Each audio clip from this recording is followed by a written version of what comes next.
प्रधानमंत्री नरेंद्र मोदी ने बुधवार को बिहार के राजगीर में नालंदा विश्वविद्यालय के नए कैंपस का लोकार्पण किया। इस समारोह को संबोधित करते हुए उन्होंने कहा कि किताबें जल सकती हैं, लेकिन ज्ञान नहीं नष्ट हो सकता है। उन्होंने नालंदा यूनिवर्सिटी को भारत का गौरव बताते हुए कहा कि हमारा देश मानव मूल्यों को संरक्षित करता है और जानता है कि इतिहास को कैसे पुनर्जीवित किया जाता है। पीएम मोदी ने यह भी कहा कि आगामी 25 साल देश के युवाओं के लिए काफी अहम हैं। उन्होंने नालंदा यूनिवर्सिटी के पुनर्निर्माण में सहयोग के लिए सहयोगी देशों का धन्यवाद भी किया। मुझे तीसरे कार्यकाल की शपथ ग्रहण करने के बाद पहले 10 दिनों में ही नालंदा आने का अवसर मिला है।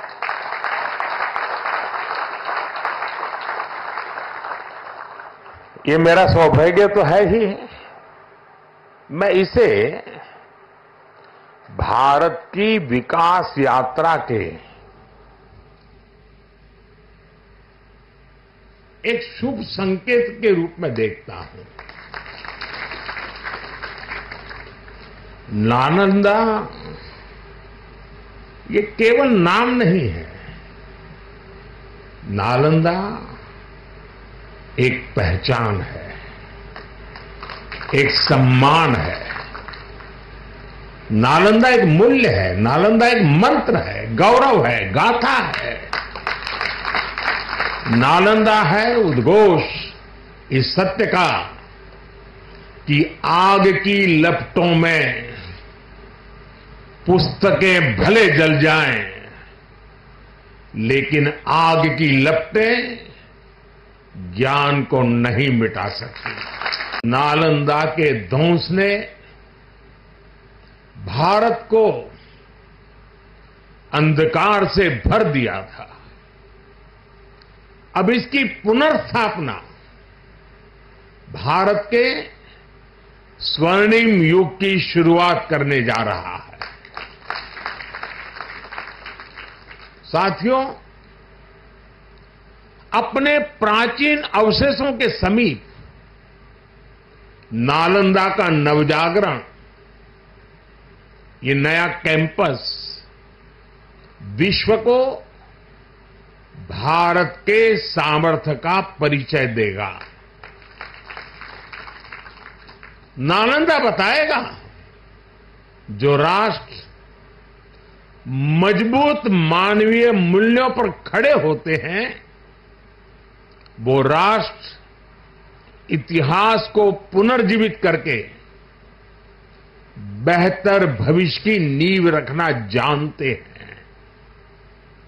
और साथियों, नालंदा केवल भारत के ही अतीत का पुनर्जागरण नहीं है, इसमें विश्व के, एशिया के कितने ही देशों की विरासत जुड़ी हुई है।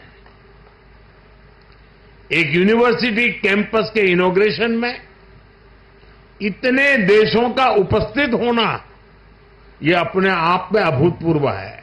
वन अर्थ वन हेल्थ, तो विश्व उसे सम्मान देता है, स्वीकार करता है। नालंदा की ये धरती विश्व बंधुत्व की इस भावना को नया आयाम दे सकती है।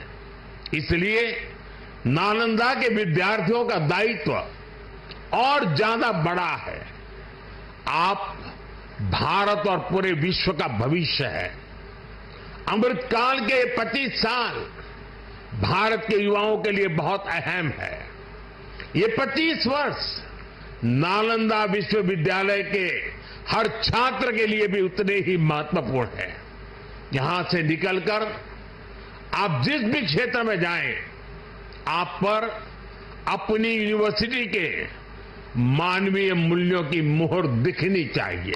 Be curious, be courageous and above all be kind. अपनी नॉलेज को समाज में एक सकारात्मक बदलाव के लिए प्रयोग करिए। अपनी नॉलेज से बेहतर भविष्य का निर्माण करिए। नालंदा का गौरव, हमारे भारत का गौरव आपकी सफलता से तय होगा। मुझे विश्वास है आपके ज्ञान से पूरी मानवता को दिशा मिलेगी। मुझे विश्वास है हमारे युवा आने वाले समय में पूरे विश्व को नेतृत्व देंगे। मुझे विश्वास है नालंदा ग्लोबल कॉज का एक महत्वपूर्ण सेंटर बनेगा। इसी कामना के साथ आप सभी का मैं हृदय से बहुत बहुत धन्यवाद करता हूं और नीतीश जी ने सरकार की तरफ से पूरी मदद का जो आह्वान किया है उसका मैं स्वागत करता हूं। एक अटल टिंकरिंग लैब खोली गई है। भारत में हर दिन 2 नए कॉलेज बने हैं।